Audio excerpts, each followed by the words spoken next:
آج جو مجھے موضوع دیا گیا ہے اس کے لیے میں نے سورہ اعراف کی آیت نمبر 157 کا آخری ٹکڑا جو ہے وہ آپ کو سنایا ہے۔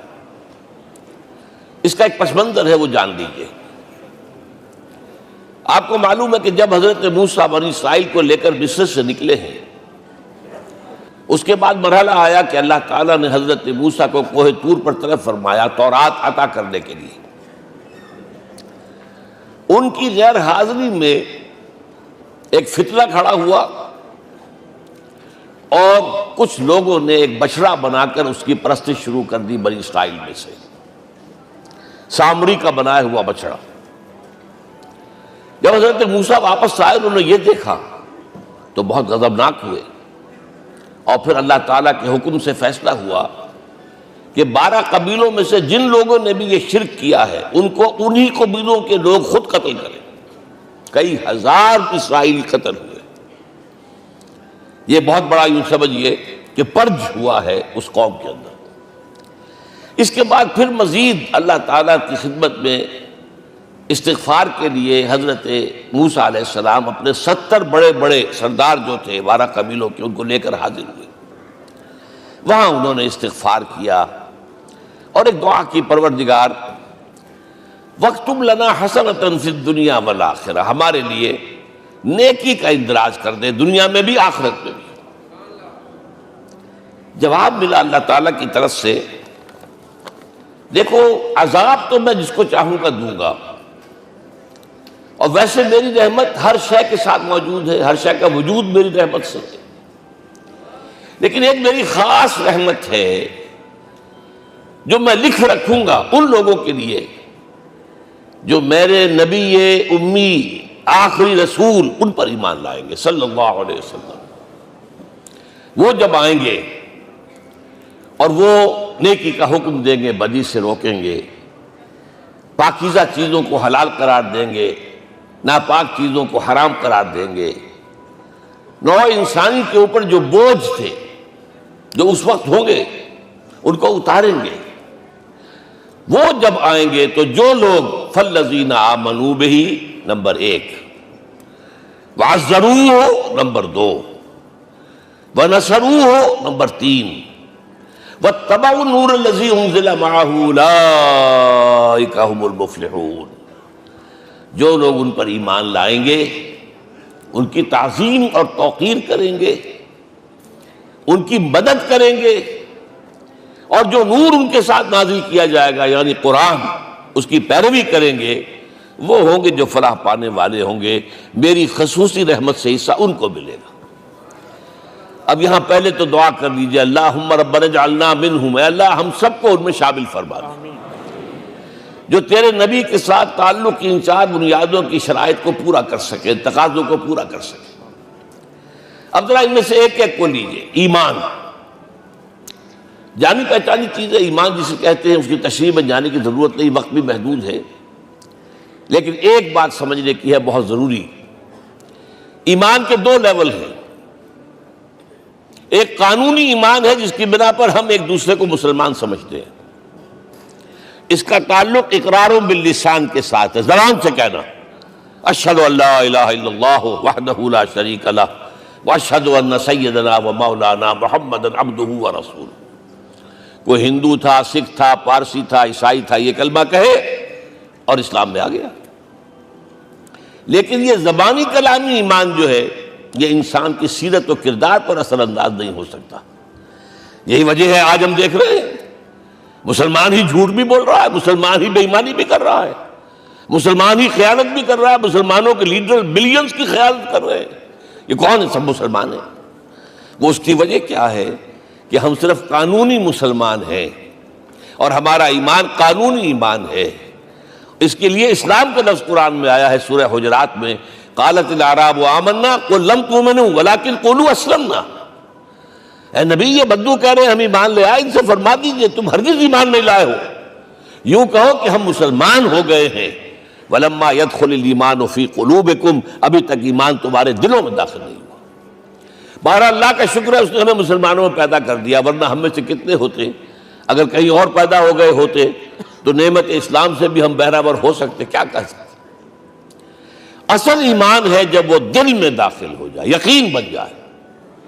اسی لیے بچپن میں یاد کیا ہوگا ایمان مجمل، آمنت باللہ کما ہوا باسمائہ و صفاتہ وقبلت جمیع احکامہ اقرار باللسان و تصدیق بالقلب۔ جب تصدیق بالقلب ہوگی تو اب اس کے تقاضے جو ہیں عملی پیدا ہوں گے۔ ان تقاضوں میں سے ایک میں 2 حدیثوں کے حوالے سے آپ کے سامنے رکھ رہا ہوں۔ پہلی حدیث حضرت عبداللہ بن عمرو بن العاص رضی اللہ تعالیٰ عنہما سے مروی ہے، لا یؤمن احدکم حتی یکون ہواہ تبعا لما جئت بہ۔ دیکھو تم میں سے کوئی شخص مومن نہیں ہو سکتا جب تک کہ اس کی خواہش نفس تابع نہ ہو جائے اس شریعت کے، اس قانون کے، اس ہدایت کے جو میں لے کر آیا ہوں۔ اگر عملاً تابع نہیں ہوئے تو حقیقتاً مومن نہیں ہو۔ دل میں جھانکو، Do I really believe that Muhammad is the prophet of Allah? Do I really believe that Quran is the word of God? کبھی جھانکیے گا اندر، جواب ملے گا صحیح آپ کو۔ کیا کنوکشن ہے؟ کنوکشن ہو اور پھر حضور کی پیروی نہ ہو، حضور کے احکام کی پابندی نہ ہو، اللہ کے قوانین کی پابندی نہ ہو، کیسے ممکن ہے؟ حضور تو فرماتے ہیں صلی اللہ علیہ وسلم، ایک ایسی بد اخلاقی اور کج خلقی پر صرف اسے کوئی گناہ کبیرہ بھی نہیں کہیں گے۔ فرمایا ایک مرتبہ واللہ لا یؤمن، واللہ لا یؤمن، واللہ لا یؤمن، خدا کی قسم فلاں شخص مومن نہیں ہے، خدا کی قسم فلاں شخص مومن نہیں ہے، خدا کی قسم فلاں شخص مومن نہیں۔ صحابہ کانپ گئے، کون بدبخت ہے جس کے بارے میں فرمایا جا رہا؟ پوچھا گیا من یا رسول اللہ؟ جواب سنیے اور اپنے غریبانوں میں جھانکیے۔ وہ شخص الذی لا یامن جارہ بوائقہ، وہ شخص جس کی شرارتوں کی وجہ سے اس کا پڑوسی چین میں نہیں ہے، امن میں نہیں ہے، وہ مومن نہیں ہے، خدا کی قسم نہیں ہے، خدا کی قسم نہیں ہے۔ کیسے علیحدہ کر لیں گے اس ایمان کو اعمال سے اور ایمان کو اخلاق سے؟ آگے چلیے، وہ جو حدیث حضرت ابو ہریرہ سے، اور یہ متفق علیہ ہے، صرف بخاری کی نہیں ہے، بخاری جمع مسلم۔ لا یؤمن احدکم حتی اکون احب الیہ من والدہ وولدہ والناس اجمعین۔ تم میں سے کوئی شخص مومن نہیں ہو سکتا جب تک کہ میں اسے محبوب تر نہ ہو جاؤں، اپنے باپ سے بھی، اپنے بیٹے سے بھی، اور تمام انسانوں سے۔ جھانک لیجئے دل میں، صورتحال یہ ہے یا نہیں ہے؟ کیوں محبوب ہو جائیں؟ اس لیے کہ آپ کے ذریعے ہدایت ملی ہے، آپ کے ذریعے ہم اللہ سے جڑے ہیں، اور آپ کو معلوم ہے دنیا میں کوئی شے ہدایت نہیں، نعمت نہیں ہے جب تک کہ نعمت ہدایت نہ ہو۔ اگر صحت اچھی ہے، ہدایت نہیں ہے تو بدماشیاں کریں گے، کیا کریں گے؟ آپ کو معلوم ہے صحت اچھی جو ہے کدھر جا کے کھپے گی اگر ہدایت نہیں ہے۔ اگر دولت ہے، ہدایت نہیں، کیا کریں؟ گلچھرے اڑائیں گے، عیاشیاں کریں گے، لوگوں پر اپنی دولت کا روب گانٹیں گے۔ اولاد ہے، ہدایت نہیں ہے، یہ اولاد سہان روح بھی بن جائے گی کہیں آپ کے لیے۔ کوئی شے نعمت نہیں ہے جب تک کہ نعمت ہدایت نہ ہو، اور ہدایت ہمیں ملی محمد الرسول اللہ صلی اللہ علیہ وسلم کے ذریعے۔ تو آپ سے بڑھ کر محبوب کون ہوگا؟ اس کے ضمن میں ایک بڑا پیارا واقعہ آتا ہے۔ حضرت عمر سے پوچھتے ہیں حضور ایک مرتبہ، عمر تمہیں مجھ سے کتنی محبت ہے؟ اندازہ کیجئے کہ کس قدر اپنائیت کسی سے ہوتی ہے تب یہ سوال ہوتا ہے، عمر تمہیں مجھ سے کتنی محبت ہے؟ عرض کیا حضور مجھے آپ دنیا کے ہر انسان سے زیادہ محبوب ہیں۔ فرمایا اور اپنی جان سے؟ ذرا سا توقف کیا، دل میں جھانکا، ہاں حضور اب میں یہ بھی کہتا ہوں کہ میری جان سے بھی زیادہ عزیز ہے مجھے۔ آپ نے فرمایا الان عمر اب پہنچے ہو جو مقام ہے، اب درکار ہے، جو مطلوب ہے۔ تو محبت اس درجے کی، اطاعت اس درجے کی اگر نہیں ہے تو ایمان نہیں ہے۔ ہاں قانونی ایمان ہے، اب مسلمان ہے، اللہ کا شکر ہے، بہت بڑا فضل ہے۔ اب اگلے بات پر آئیے، الضروح، ان کی توقیر، ان کی تعظیم کرے۔ یہ تعظیم کس درجے میں؟ اب وقت بہت کم ہے، میں صرف آپ کو سورہ حجرات ہی سے مثال دے رہا ہوں. فرمایا گیا یا ایھا الذین آمنوا لا ترفعوا اصواتکم فوق صوت النبی ولا تجہروا لہ بالقول کجہر بعضکم لبعض ان تحبط اعمالکم وانتم لا تشعرون. اے ایمان والو، کبھی اپنی آواز کو حضور کی آواز سے بلند تر نہ کر دینا. کبھی جس طرح بلند آواز سے ایک دوسرے سے بات کرتے ہو ایسے نہ کر بیٹھنا، مبادا تمہارے سارے اعمال حبط ہو جائیں اور تمہیں پتہ بھی نہ چلے. تم تو کہو گے میں نے کوئی گناہ کبیرہ تو نہیں کیا، میں نے کوئی ڈاکہ نہیں ڈالا، چوری نہیں کی، کوئی زنا نہیں کیا، کوئی شراب نہیں پی، لیکن یہ سوء ادب لا ترفعوا اصواتکم فوق صوت النبی ولا تجہروا لہ بالقول کجہر بعضکم لبعض ان تحبط اعمالکم وانتم لا تشعرون. یہاں ایک میں عملی بات بھی آپ کے سامنے رکھ دوں. صحابہ کے بارے میں تو بات سمجھ میں آ گئی کہ اپنی آوازیں پست رکھیں. ہم کیسے کریں؟ ہمارا ایک طرز عمل ہونا چاہیے. اگر کسی گفتگو میں کوئی شخص کہ حضور نے یہ فرمایا ہے، کبھی یہ نہ کہے میں نہیں مانتا. ہاں توقف کر لیں، بھائی میں تحقیق کروں گا کہ واقعی یہ حدیث صحیح ہے یا نہیں ہے. ٹھیک، ضروری نہیں کہ جو کہہ دیں مان لیں آپ. محدثین نے کتنی محنتیں کر کر کے چھانٹی کی ہے، لہذا یہ. لیکن فوراً اگر آپ لگا نہیں میں نہیں مانتا، یہ عقل کے خلاف ہے، یہ فلاں ہے، یہ وہ ہے، یہ ہے کہ جو آپ سوء ادب کے مرتکب ہو رہے ہیں نبی اکرم صلی اللہ علیہ وسلم کی بارگاہ میں. ہاں توقف کریں، غور کریں، تحقیق کریں، معلوم ہو کہ یہ حدیث پختہ نہیں ہے، مستند نہیں ہے، پھر دوسری بات ہے. اور یہ جان لیجئے ہمارا جو معاشرہ ہے اس کا ایک قانونی جو ہے احاطہ ہے. یہ بھی سورہ حجرات کی پہلی آیت ہے، یا ایھا الذین آمنوا لا تقدموا بین یدی اللہ ورسولہ. اللہ اور اس کے رسول کے احکام کا دائرہ ہے، اس کے اندر اندر رہو، باہر نہیں نکل سکتے. لیکن اس دائرے کے اندر ایک مرکزی شخصیت جس کی دل آویزی، جس کا حسن سلوک، جس کا حسن کردار، جس کا حسن اخلاق مرکز بن جائے، تمام لوگوں کی جذباتی محبت کا مرکز بن جائے، اگر یہ نہیں ہوگا تو معاشرہ مضبوط نہیں ہوگا. محض قانون اور دستور پر معاشرہ مضبوط نہیں ہوتا. کسی شخصیت، اب آپ کو معلوم ہے آخر ہندوستان کے معاشرے میں گاندھی کا ایک مقام ہے کہ نہیں ہے؟ آخر یہ سارا معاملہ چل رہا ہے اسی کے گرد کے نہیں؟ ماؤ زے تنگ کے معاملہ ہے کہ نہیں ہے؟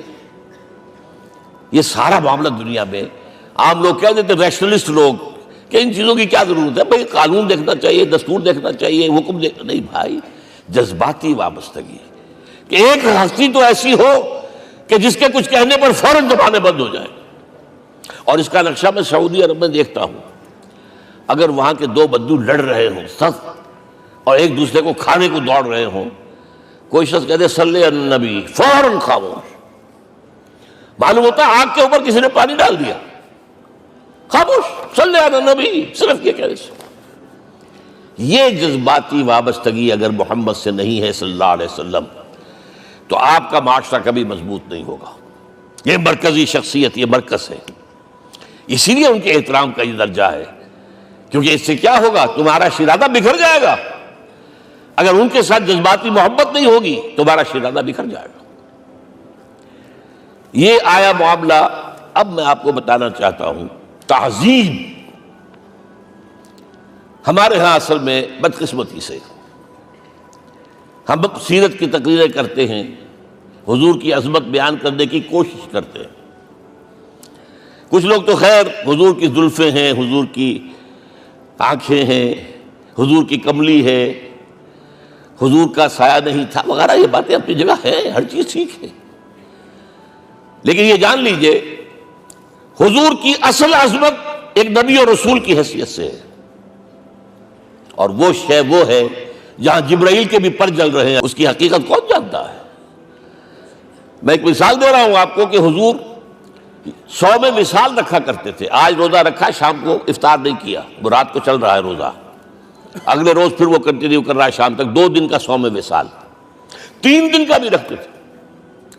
صحابہ نے اجازت چاہی، حضور ہمیں بھی اجازت دے دیں. نہیں، عرض کہ حضور آپ تو رکھتے ہیں، ہمیں منع کرتے ہیں۔ اب سنیے، ایکم مثلی، تمہیں سے کون ہے مجھ جیسا؟ ابھی تو عند ربی، میں تو اپنے رب کے پاس رات گزارتا ہوں۔ ہوا یطعمنی ویسقین، وہ مجھے کھلاتا اور پلاتا ہے۔ کیا سمجھیں گے ہم؟ کیا ہماری سمجھ میں آئے گا؟ یہ معاملہ نبوت کے جو اسرار و رموز ہیں، ان کا جو مقام اور مرتبہ ہے، وہ کوئی نبی پہچان سکتا، غیر نبی تو پہچان ہی نہیں سکتا۔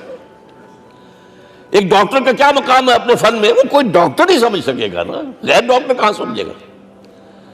اور حقیقت میں وہی سمجھے گا جو اس سے بھی اوپر کا ڈاکٹر ہے، نیچے والا تو نہیں سمجھ سکتا۔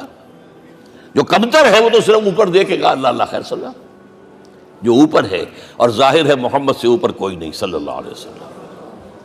یہی وجہ ہے، دیکھیے شیخ سعدی کو کیا کہنا پڑا، یا صاحب الجمال و یا سید البشر من وجهك المرير لقد نور القمر لا يمكن الثناء كما كان حقه بعد خدا بزرگ توئی قصہ مختصر۔ اے محمد صلی اللہ علیہ وسلم، آپ کی ثنا جیسے کہ حق ہے ہو ہی نہیں سکتی۔ غالب اس سے بھی آگے گیا ہے، میں بات ابھی آپ کو سناتا ہوں شعر اس کا۔ آپ کی ثنا کا حق ادا ہو ہی نہیں سکتا، بس ہم یہ جانتے ہیں اللہ کے بعد آپ کا مقام۔ غالب جو آگے گیا ہے کہتا ہے، غالب ثنائے خواجہ بیزداں گزاشتیم کہاں ذات پاک مرتبہ دان محمد است۔ اے غالب، ہم نے تو حضور کی ثنا تو اللہ کے حوالے کر دی ہے، اس لیے کہ وہی ذات پاک جانتا ہے مرتبہ محمد کا کیا ہے صلی اللہ علیہ وسلم۔ ہم بیان کرنے کی کوشش کریں گے تو توہین کر بیٹھیں گے۔ ایک لطیفہ ہے، ایک بیچارہ کوئی دیہاتی کہیں پھنسا ہوا تھا کسی جگہ، تھکا ہوا چل رہا تھا، ڈپٹی کمشنر صاحب جا رہے تھے، کار میں بٹھا لیا۔ اب اس نے کہا، پتر تینوں اللہ پٹواری کرے۔ اب اس غریب کے جو ہے اس کے ذہن میں تو پٹواری سے اوپر تو کچھ ہے ہی نہیں، اس کے قلم سے جو ہے ادھر کا انتقال ادھر ہو گیا، ادھر کی ادھر چلی گئی۔ تو ڈی سی کو وہ تعریف کر رہا ہے اپنے سمجھ کے مطابق، پٹواری کرے۔ تو ہم کہیں پٹواری والا معاملہ نہ کریں۔ ہاں، ایک پہلو ایسا ہے جس کے حوالے سے حضور کی عظمت ہماری سمجھ میں آئے گی۔ حضور ایک انسان کی حیثیت سے کیا تھے، ایک باپ کی حیثیت سے آپ کا کیا طرز عمل تھا۔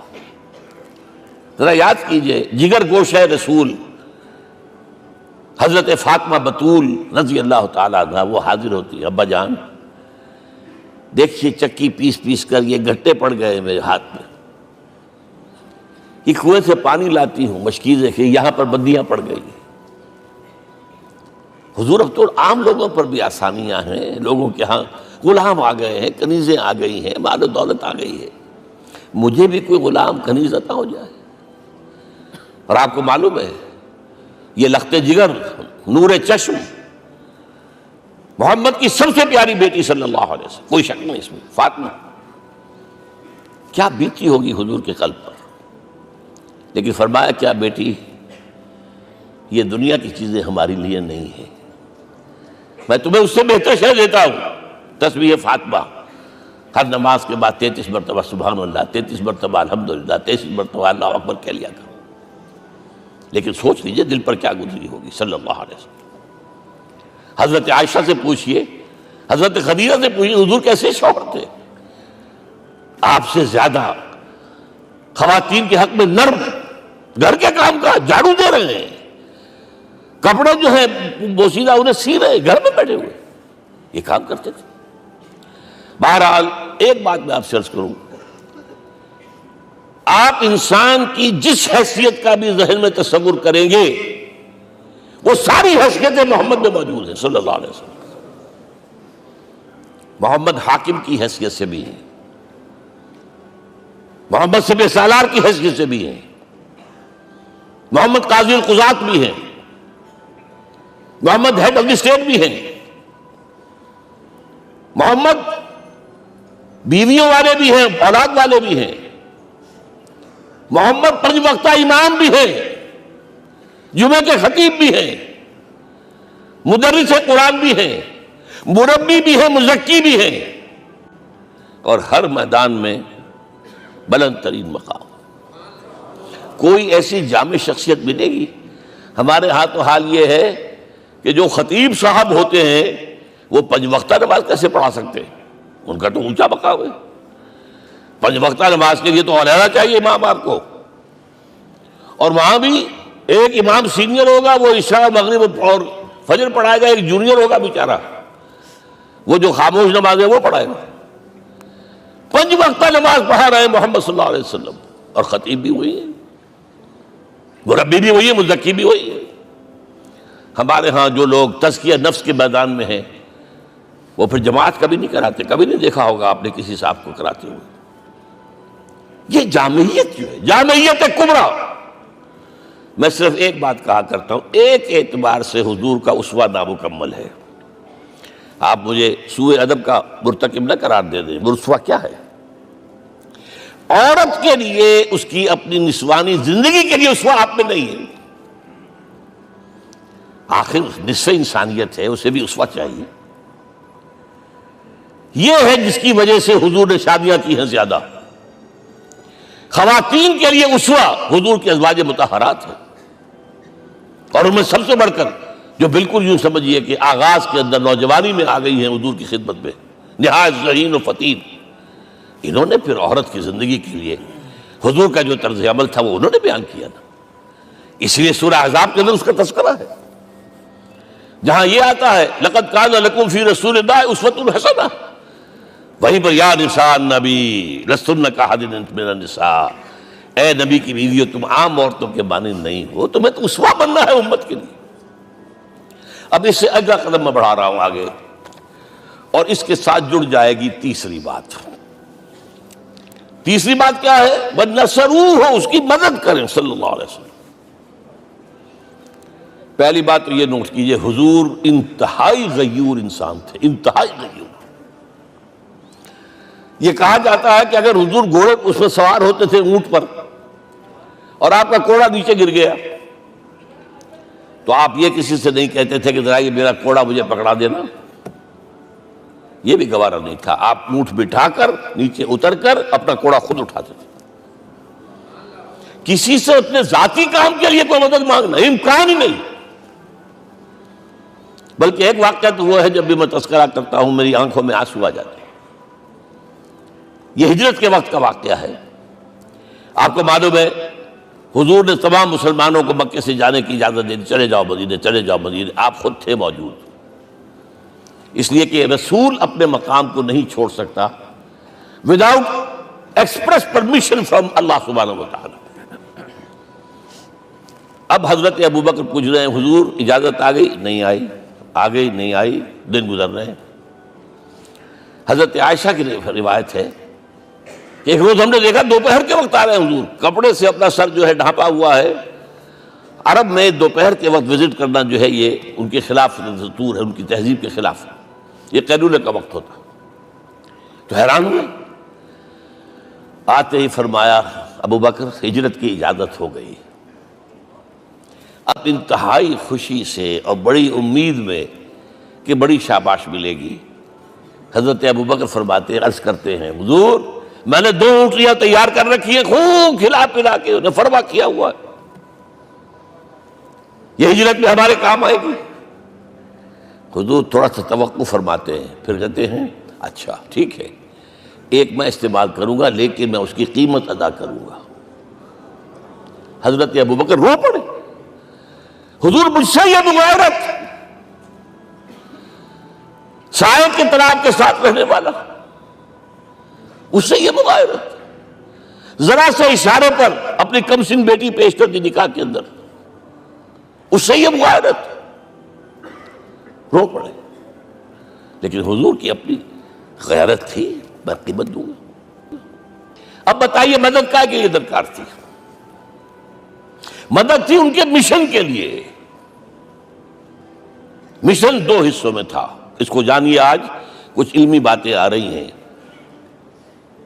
حضور کے مشن کے 2 حصے، ایک ابتدائی جو تمام انبیاء اور رسول کا تھا، ایک تکمیلی جو صرف محمد کا صلی اللہ علیہ وسلم۔ ابتدائی کیا ہے؟ اللہ کی طرف دعوت، تبلیغ۔ جو دعوت قبول کر لیں ان کے لیے بشارت، بشیر کہ تمہارے لیے آخرت میں جنت ہے، نعمتیں ہیں۔ رد کر دیں ان کے لیے نذیر، خبردار کرنے والے، جہنم کے لیے تیاری کر لو۔ داعی اللہ، اللہ کی طرف بلانے والے، سراجا منیرا، روشنی کے چراغ۔ یہ حیثیتیں مشترک ہے تمام انبیاء کرام۔ تمام انبیاء بشیر بھی تھے، نذیر بھی تھے، داعی بھی تھے، سراج منیر بھی تھے، اگرچہ ان تمام حیثیتوں میں بھی حضور کا سب سے اونچا مقام علیحدہ نمایاں ہے، لیکن حیثیتیں بنیادی طور پر مشترک۔ ایک حیثیت تکمیلی، اور وہ کیا ہے؟ اے نبی، جو دین آپ کو دیا گیا ہے صرف تبلیغ نہیں، صرف تعلیم نہیں، اس کو قائم کر کے دکھاؤ ایک نظام زندگی کی حیثیت سے۔ 3 مرتبہ قرآن میں یہ الفاظ حضور کے لیے آئے ہیں، هو الذی ارسل رسولہ بالہدی ودین الحق لیظہرہ علی الدین کلہ۔ 3 دفعہ سورہ توبہ میں یہ الفاظ آئے، سورہ صف میں یہ الفاظ آئے، سورہ فتح میں یہ الفاظ آئے۔ وہی اللہ جس نے بھیجا ہے اپنے رسول کو صلی اللہ علیہ وسلم، الہدا، قرآن حکیم، ہدایت کاملہ، اور نمبر 2 دین حق۔ یہ 2 چیزیں دے کر بھیجا، کس لیے؟ تاکہ اس دین کو غالب کرے پورے نظام زندگی پر۔ یہ معاملہ ذرا سوچئے، اور یہ حضور کے لیے 3 دفعہ، اور کسی اور نبی کے لیے 1 دفعہ بھی نہیں۔ قرآن مجید کے اس نقطے کو ذہن نشین کر لیجیے۔ اصل میں یہ کیا ہے؟ اسے ہم یوں کہیں گے، ایک ہے نبوت و رسالت، ایک ہے تکمیل نبوت و رسالت۔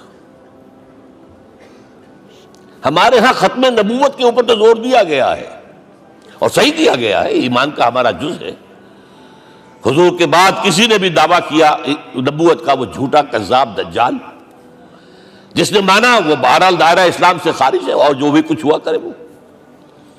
یہ چونکہ قانونی بات تھی، اس لیے اس کا حق ادا کیا علماء کرام نے۔ واقعہ یہ ہے کہ اس میں کوئی کمی نہیں رکھی، لیکن حضور کی فضیلت اس میں نہیں ہے۔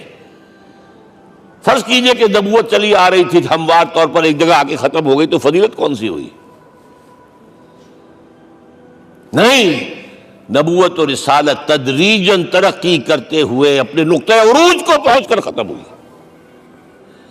یہ ہے فضیلت۔ اب آپ سوچئے، الہدا دیا گیا حضور کو، تو کیا تورات میں ہدایت نہیں تھی؟ سورہ اعراف کی آیت ہے، سورہ مائدہ کی، انا انزلنا التوراۃ فیہا ھدی ونور۔ ہم نے نازل کی تھی تورات، اس میں ہدایت میں تھی، نور بھی تھا۔ ہم مانتے ہیں اللہ کی کتاب تھی۔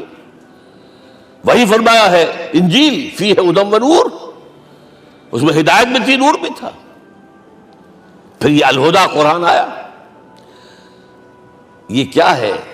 ہدایت نے درجہ بدرجہ ترقی کرتے ہوئے قرآن میں آ کر کامل ہو گئی، ہدایت کامل۔ وجہ کیا ہے؟ انسان کا شعور بھی تو درجہ بدرجہ بڑھا ہے۔ ایک وقت تھا ہمارا بچپن تھا، فکر کے اعتبار سے، سوچ کے اعتبار سے، علم کے اعتبار سے، ہمارے آباء و اجداد کبھی جو رہتے تھے غاروں کے اندر یا کبھی آئے ہیں تو کیا تھا ان کے پاس؟ اب اس وقت جو ہے کسی کو آپ پرائمری کے بچے کو پی ایچ ڈی ڈاکٹر رکھ دیجئے ٹیوٹر، تو کیا پڑھائے گا تو وہی جو پرائمری کا بچہ سمجھ سکے۔ لہذا وہ جو کہا گیا تھا آدم کو اس زمین کی خلافت دیتے، فَإِمَّا يَأْتِيَنَّكُم مِّنِّي هُدًى فَمَن تَبِعَ هُدَايَ فَلَا خَوْفٌ عَلَيْهِمْ وَلَا هُمْ يَحْزَنُونَ۔ یہ ہدایت رفتہ رفتہ آئے گی، آئے گی، آئے گی، آئے گی۔ اور یہ بات جان لیجئے، پروفیسر ڈاکٹر محمد شریف نے جو کتاب لکھی ہے فلسفے کی تاریخ پر، اس میں بتایا ہے کہ 1200 برس انسانی تاریخ کے بہت ہی پروڈکٹیو ہے فلسفیانہ فکر کے لیے۔ From 600 BC to 600 AD 1200 years, سارے فلسفے اسی میں پیدا ہوئے۔ سقراط، مختار، افلاطون اور یہ سب نکل گئے، کنفیوشس بھی آ گیا، تاؤ بھی آ گیا، اور بدھ بھی آ گیا، جین بھی آ گیا، سب آ گئے۔ گویا کہ انسان جب کچھ سوچ سکتا تھا، جتنا سوچ سکتا تھا سوچ چکا، اور یہ بھی سنا دوں، حضرت عیسیٰ نے کہا تھا اپنے حواریوں سے، ڈپارٹنگ جو میسج تھا، مجھے ابھی تم سے اور بھی بہت باتیں کرنی تھی لیکن تم ان کا تحمل نہیں کر سکو گے، جب وہ فارقلیت آئے گا صلی اللہ علیہ وسلم تو تمہیں سب کچھ بتائے گا۔ لہذا جب انسان بلوغت کو پہنچا ہے فلسفیانہ فکر کے اعتبار سے، تب، اور یہ بھی نوٹ کر لیجئے، بہت اہم بات کہہ رہا ہوں، چند مہینے غار حرا کی تنہائیوں میں اللہ تعالیٰ نے حضور کو وہ سارا ذہنی سفر طے کرایا ہے۔ کیا کرتے تھے حضور جا کر غار حرا میں؟ کبھی سوچا آپ نے؟ اگر آپ یہودیوں میں پیدا ہوئے ہوتے تو یہودی طرز پر آپ عبادت کرتے، اگر کہیں عیسائیوں میں پیدا ہوتے تو عیسائیوں کی طرف پر آپ تو نہیں تھے، آپ تو پیدا وہ مشرکین میں شرک کرنے کا امکان ہی نہیں آپ کے لیے، تو کیا کرتے تھے؟ حدیث کے الفاظ یہ یتحنس فی، وہاں جا کر عبادت کرتے تھے۔ اب شارحین حدیث نے بہت عمدہ لکھا ہے، کان صفت تعبدہ فی غار حرا التفکر والاعتبار، غار حرا میں آپ کی عبادت فکر، غور و فکر، تفکر و اعتبار، جس کی میں تعبیر یہ کر رہا ہوں، جس کو کہا کبھی اکبر الہ آبادی نے، خدا کے کام دیکھو بعد کیا ہے اور کیا پہلے، نظر آتا ہے مجھ کو بدر سے غار حرا پہلے۔ تم غار حرا کو نہیں جانتے، مصطفیٰ اندر حرا خلوت گزید، قوم آئین و حکومت آفرید۔ The most productive part of the period life of Muhammad is that which he passed in غار حرا۔ فکر کی ساری جو ہیں بلندیاں طے کی، تب آیا ہے اقرا بسم ربک، اب اللہ کا الہدیٰ شروع ہوا ہے۔ اچھا، اسی طرح نمبر 2، دین حق مکمل ہوا ہے، ورنہ جب ہم کبھی غاروں میں رہتے تھے کسی میونسپلٹی کا بھی سوال نہیں، نظام کسے کہیں گے؟ پھر یہ ہے کہ قبائلی نظام آیا، چلیے ایک شیخ ہے اس کا کہنا ماننا ہے سب کو، کچھ نظام تو بن گیا نا، اور نظام جہاں آئے گا جکڑ بندی ہو جائے گی۔ اب تم فلاں قبیلے کے شخص ہو، اس کا قبیلے کا سردار یہ، تمہیں حکم ماننا پڑے گا، اس قبیلے کی روایت یہ ہے، تمہیں پیروی کرنی پڑے گی، you have to do it whether you like it or not۔ پھر آپ کی سٹی اسٹیٹس وجود میں آئی، پھر امپائرز وجود میں آ گئے، 400-500 برس سے رومن امپائر، 400-500 برس سے ایرانین امپائر عرب کے اوپر ایسے تھی جیسے افغان کے سر کے اوپر بہت بڑا جو ہے پگڑ رکھا ہوتا ہے۔ کتنا بڑا ہوتا ہے؟ وہ کسی نے شعر کہا بھی تھا، مجھے تو اب یاد نہیں، کہ سر پہ باندھے ہوئے پورا افغانستان۔ میرا خیال ہے ضمیر جعفری۔ تو کیا تھا یہ جزیرہ نما عرب، یہ جزیرہ کہلاتا ہے، الجزیرہ، الجزیرہ، اس لیے کہ نیچے آپ کو معلوم ہے بحیرہ عرب، ادھر جو ہے خلیج آ رہی ہے آخر تک، ادھر سے بحیرہ قلزم جا رہا ہے، اور پھر خلیج عقبہ آ گئی ہے، تو یہ سارا جو ہے جزیرہ نما ہے، اس سے پیننسولا۔ لیکن عرب اوپر 2 اور ہیں، عراق عرب، شام عرب۔ عراق عرب پر قبضہ ایران کا، شام عرب پر رومیوں کا۔ اور جب یہ سلطنتیں بن گئیں تو گویا کہ انسان شکنجے میں آ گیا۔ ظلم، محنت کرے کسان، عیش کرے جاگیردار، اور بادشاہ محل بنائے، لگان وہاں سے آ رہا ہے۔ از جفائے دے خدایاں کشتے دہقانہ خراب، کرگے پر بیٹھا ہوا کوئی کھدر بن رہا ہے، ٹیکس دو۔ بادشاہ محل بھی بنائے گا، یاشیاں بھی کرے گا، سارا نسوانی حسن جو ہے کوہ قاف کا لے آئے گا اپنے ہاں، اور پھر فوج بھی رکھے گا، ذرا تم نے گردن اٹھائی تو تمہاری سرکوبی کرنے کے لیے فوج تیار ہے۔ یہ جب جکڑ بند آئی ہے انسان پر، تب محمد کو بھیجا گیا ہے۔ دلی بیٹر،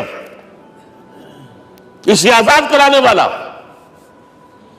دین حق دیا گیا۔ یہ دین حق قرآن مجید میں اسی لیے کہا گیا، یہ میں کہہ رہا ہوں تکمیل رسالت النبوت۔ الیوم اکملت لکم دینکم واتممت علیکم نعمتی ورضیت لکم الاسلام دینا۔ آج میں نے تمہارے لیے تمہارے دین کو کامل کر دیا ہے، یہ مکمل نظام زندگی ہم نے دیا ہے، پہلے تھا ہی نہیں۔ لہذا کسی اور نبی سے یہ نہیں کہا گیا کہ اس کو غالب کرو، میں نے آپ کو بتا دیا کہیں نہیں ہے، نہ نوح، نہ ہود، نہ صالح، نہ ابراہیم، نہ موسیٰ، نہ عیسیٰ، کوئی بھی نہیں۔ اور حضور سے کہا گیا یہ دین اب غالب کرو۔ اگر صرف تم کتاب میں لکھ کر دے جاؤ اور اس کے مثال پیش نہ کر سکو، دنیا کہے گی بہت اچھی شاعری ہے، آج بھی آپ کو معلوم ہے دی ریپبلک کتاب زندہ ہے، لیکن آج تک ایک دن کے لیے بھی وہ نظام کہیں قائم ہوا ہے؟ ہم یہی کہیں گے کہ ٹھیک ہے، یہ جو ہے ایک خواب ہے، اللہ اللہ فرض، اس کے سوا کیا یوٹوپیا ہے؟ اس نظام کو قائم کر کے دکھاؤ۔ اب آپ اس کو اینالائز کر لیجئے، اچھی طرح سمجھ لیجئے۔ It was the revolutionary role which was assigned to محمد صلی اللہ علیہ وسلم۔ نظام کو بدلنا، اسی کا نام تو انقلاب ہے۔ انقلاب کسے کہتے ہیں؟ دنیا میں دو نظام ایک جگہ نہیں ہو سکتے، مذہب 100 بھی ہو سکتے ایک جگہ۔ مذہب لمیٹڈ ہے، آپ کی ذاتی زندگی، آپ کے کچھ عقائد ہیں، کچھ عبادات ہیں، کچھ رسومات ہیں، کچھ سوشل رائٹس ہیں، یہ ہے بس۔ تو یہ تو 100 بھی دے کین کو ایگزسٹ۔ امریکہ میں کتنے ہیں؟ مسلمان گئے مسجدیں بنا لی ہیں، ہندو گئے مندر بنا لیے ہیں، سکھ گئے ہیں ان کے جو گردوارے بنے ہوئے ہیں، سلوتے یعنی یہودیوں کے عیسائیوں کے تو بے شمار ہے ہی ہیں، لیکن ہے ہمہ مذہب۔ لیکن دین تو دو نہیں ہو سکتے، یا ڈیموکریسی ہوگی یا بادشاہت ہوگی، ایک تو دو تو نہیں ہو سکتے، یا کیپٹلزم ہوگا یا سوشلزم ہوگا، دو تو نہیں ہو سکتے، یا تھیوکریسی ہوگی یا ڈیموکریسی ہوگی، دو نہیں ہو سکتے۔ اور یہ بھی آپ کو معلوم ہے دنیا میں کہیں ویکیوم نہیں ہے نظام کے اعتبار سے، کبھی نہیں رہا ہے، ہر ایک نظام موجود ہے۔ آپ کوئی دوسرا نظام لانا چاہتے ہیں، پہلے اس کو جڑ سے اکھیڑنا پڑے گا۔ گفت رومی ہر بنائے کہنہ کعباداں کلند، تو نہ دانی اولا تعمیر راں ویرا کلند۔ رومی نے کہا ہے کہ دیکھو، اگر کوئی نئی تعمیر تمہیں کرنی ہو تو تم جانتے نہیں ہو پہلے پرانی تعمیر کو گرانا پڑتا ہے، پہلے آپ نظام جڑ سے کھینچ کر پھینکیں گے باہر، تب نظام لائیں گے نا۔ اور یہ ظاہر بات ہے جو نظام بھی ہے اس کے ساتھ ویسٹڈ انٹرسٹ ہے، اس کے ساتھ پریولیجڈ کلاسز ہیں، دے وانٹ اسٹیٹس کو، وہ کوئی تبدیلی نہیں ماننے کو تیار، کیونکہ اسی نظام کی شاخوں پر تو ان کے گھونسلے بنے ہوئے، وہیں سے تو مفادات ان کے وابستہ ہے۔ لہذا نظام جو ہے بدلنے کے لیے جانیں دینی پڑتی ہیں، خون بہانا پڑتا ہے، جان جوکھوں کا کام کرنا پڑتا ہے، اس کے بغیر نظام نہیں بدلتا۔ اور محمد کا رول صلی اللہ علیہ وسلم، یہ ہے وہ عظمت محمد کی جو انسان نے پہچانی ہے۔ میں 3 گواہیاں آپ کے سامنے پیش کر رہا ہوں، 1 from the east, 2 from the west, 3 کئی ملوے ہے۔ یہی لاہور 1920، یہاں ایک بریڈلا ہال ہوتا تھا، اس بریڈلا ہال میں ایم این رائے کی ایک تقریر۔ And who was M N Roy? Personal friend of Lenin, member of the Communist International. He knew what revolution is، اور اس نے ہسٹوریکل رول آف اسلام تقریر کی لاہور کے اندر 1920 میں، اور اس نے کہا تاریخ انسانی کا عظیم ترین انقلاب وہ تھا جو محمد نے برپا کیا صلی اللہ علیہ وسلم۔ میں تو اس کی ذہانت کی داد دیے بغیر نہیں رہا۔ اس نے کہا بعض مورخین یہ جو فتوحات کی ہیں صحابہ کرام نے، ان کو سمجھ بیٹھتے ہیں جیسے اٹیلا نے فتوحات کی ہیں یا چنگیز خان نے کی ہے یا کسی اور، کہاں وہ کہاں یہ، وہاں صرف تباہی آتی تھی۔ اور محمد صلی اللہ علیہ وسلم کے پیروکاروں نے جب دنیا فتح کی ہے، نئی تہذیب دی ہے، نیا تمدن دیا ہے، نیا نظام دیا ہے، روشنی دی ہے، علوم کو تازہ کیا ہے، علوم ایجاد کیے ہیں۔ یہ ہے وہ انقلاب جو محمد نے برپا کیا صلی اللہ علیہ وسلم۔ یہ کتاب آج بھی ہندوستان میں چھپتی ہے، بمبئی میں، دی ہسٹوریکل رول آف اسلام۔ اور میں سمجھتا ہوں کہ ہندو ہے، کمیونسٹ ہے اور گواہی دے رہا ہے۔ دوسرا، یہ تو چونکہ بڑی ریسنٹ پاسٹ کی بات ہے، ڈاکٹر مائیکل ہارٹ ایک کتاب لکھتا ہے دی 100، اور اس کا سب ٹائٹل کیا ہے؟ A selection and gradation of the 100 most influential personalities of the human race, human history. پوری انسانی نسل میں سے ان لوگوں کو چن لو جنہوں نے اس کی تاریخ کے دھارے کے رخ کو موڑا ہو۔ ادھر جا رہا تھا ادھر کر دیا، ادھر جا رہا تھا ادھر کر دیا۔ جن لوگوں نے بھی تاریخ کا دھارا موڑا، پہلے سلیکٹ کر لو، سلیکشن۔ 100 آدمی کا نام آ گئے، اب گریڈیشن ان میں سب سے زیادہ کس نے کیا؟ اور ٹاپ پر لایا محمد کو صلی اللہ علیہ وسلم. یہ کتاب تو اویلیبل ہے، پڑھیے. اور چونکہ عیسائی ہے اور حضرت عیسیٰ کو نمبر 3 پر لے گیا، غور کیجئے. نمبر 2 پر لایا نیوٹن کو، بابا طبیعت. اور پھر کہتا ہے naturally I owe an explanation. میں عیسائی ہوتے ہوئے I am placing Muhammad at one at top. How? This is because, یہ لفظ یاد کیجئے، this is because he is the only person supremely successful in both the religious and secular fields. ذہانت، وہ زندگی جو آج تقسیم کر دی گئی ہے، یہ مذہبی زندگی ہے، یہ سیکولر ہے، یہ ریاست ہے، قانون ہے، یہ ہے، اور اس کو علیحدہ رکھو بھائی، مذہب کو علیحدہ رکھو. وہ کہتے ہیں کہ یا تو مجھے ملتا ہے کہ وہ آدمی جو ادھر اونچا ہے تو دوسری طرف نیچا ہے، کچھ بھی نہیں. ادھر اونچا ہے تو ادھر کچھ نہیں. روحانیت میں، دین میں، اخلاق میں عیسیٰ سے اوپر کون جائے گا؟ لیکن حکومت میں، ریاست میں کوئی پدہ بھی نہیں رکھا، زیرو. مذہب کتنا بڑا پیدا کر دیا گوتم بدھ نے، لیکن ریاست، حکومت زیرو. اور بڑے سے بڑے جو ہے شہنشاہ اور بڑے سے بڑے کانکرس کوئی چلا آیا ہے. آپ سوچئے جو گریک آ رہا ہے، جو سکندر اعظم کہاں سے چل کر مقدونیہ سے کہاں پہنچ گیا؟ بیاس تک. اٹیلا کہاں سے پہنچ گیا؟ مشرق سے مغرب تک. لیکن مذہب و اخلاق کے اندر زیرو نہیں بلکہ مائنس ویلیو لانی پڑے گی. ایک ہی انسان ہے. آپ کم سے کم give credit to his honesty. ایک ہی انسان، دو ہے ہی نہیں. He is the only person supremely successful in both the religious and the secular fields.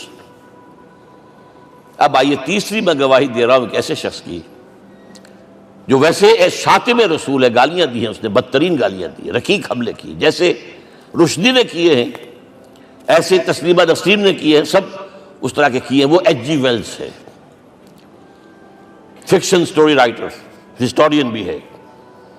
2 کتابیں ہیں اس کی تاریخ پر، تاریخ انسانی عالم، short history of the world and concise history of the world. جو رقیق حملے کیے ہیں میں اس کا ذکر نہیں، اس لیے کر دیا کہ معلوم ہے وہ دشمن ہے، دوست نہیں ہے. اگر کسی کا دوست ہوگا تو تعریف کر ہی گا. وہ دشمن ہے، میں اسٹیبلش کرنا چاہتا ہوں. He is enemy. اور عربی زبان کا ایک مقولہ یہ ہے کہ الفضل ما شہدت بہ الاعداء. فضیلت تو وہ ہوتی ہے جس کی ایک گواہی دشمن دے.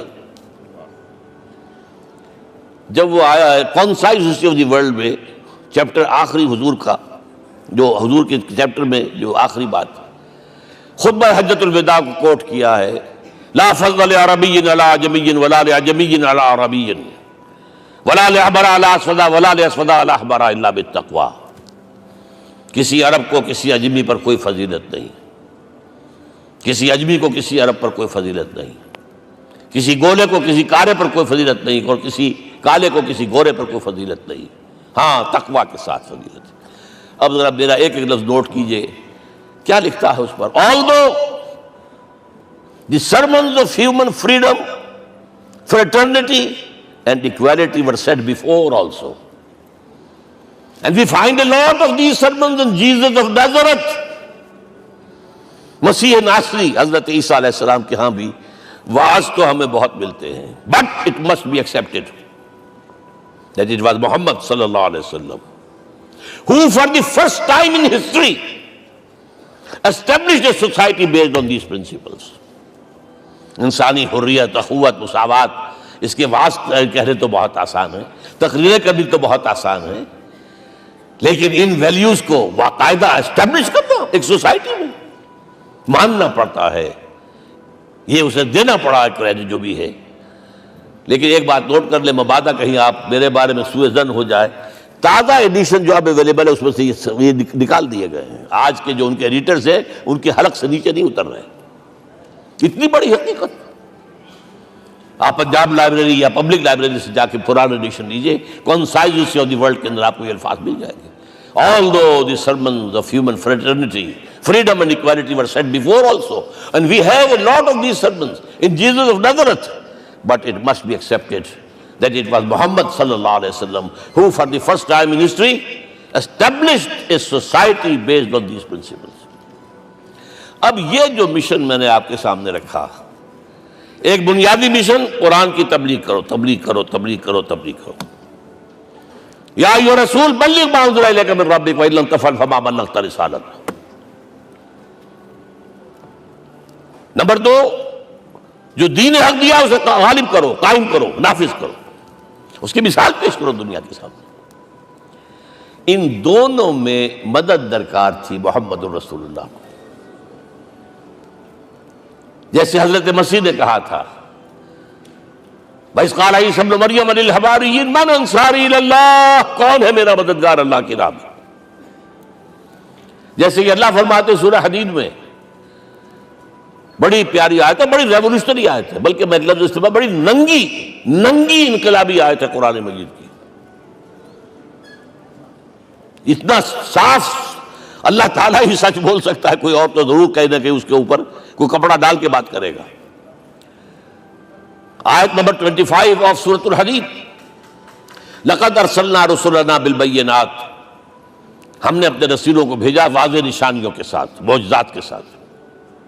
وانزلنا معهم الکتاب والمیزان، ان کے ساتھ کتاب اتاری، شریعت اتاری، میزان اتاری، نظام اتارا. لِيَقُومَ النَّاسُ بِالْقِسْطِ، تاکہ لوگ عدل پر قائم ہوں. اس لیے کتاب کیوں بھیجی، رسول کیوں بھیجے، نبی کیوں بھیجے، وحی کیوں بھیجی؟ تاکہ لوگ عدل پر قائم ہوں. یہ اس سے بڑی آیت کوئی ہوگی؟ عدل اجتماعی، سوشل جسٹس. اب اگلا ٹکڑا پڑھیے، وَأَنزَلْنَا الْحَدِيدَ، ہم نے لوہا بھی اتارا ہے، فِيهِ بَأْسٌ شَدِيدٌ، اس سے اسلحہ بنتا ہے، جنگی قوت ہے. وَلِيَعْلَمَ اللَّهُ مَن يَنصُرُهُ وَرُسُلَهُ بِالْغَيْبِ، اور اللہ دیکھ لینا چاہتا ہے کون ہے اس کے وفادار بندے جو لوہے کی طاقت کو ہاتھ میں لے کر اللہ اور اس کے رسول کی مدد کرتے ہیں. دین اللہ کا، اسے قائم کرنا اللہ کی مدد ہے، اسے قائم کرنا محمد کا فرض ہے، اس کے جد و جہد کرنا محمد کی مدد ہے صلی اللہ علیہ وسلم. یہ تھی نصرت. اور یہ نصرت آپ کو معلوم ہے حضور کی زندگی میں صحابہ نے کرام نے کی ہے کہ نہیں کی؟ جو شخص ایمان لایا فوراً داعی بن گیا، فوراً. ابو بکر ایمان لائے، اور 6 جو ہیں عشرہ مبشرہ میں سے چوٹی کے صحابہ، وہ ان کی دعوت پر ایمان لائے. سعد ابن ابی وقاص، طلحہ، زبیر، عثمان، سعید ابن زید، یہ سب کون ہیں؟ حضرت ابو بکر کی دعوت پر. نوجوان ہیں، مصعب بن عمیر کو گھر سے نکال دیا چچا نے، اور برہنہ کر کے نکالا ہے کم وقت نے، اس لیے کہ باپ مر گیا تھا، بہت دولت چھوڑ گیا تھا. ماں نے بڑے ناز و نام میں پالا تھا. کہتے ہیں 200 درہم کا جوڑا اس کا بن کر آتا تھا شام سے، جیسے کبھی ہم کہتے تھے کہ پنڈت نہرو کے کپڑے جو ہے پیرس سے سل کر آتے ہیں.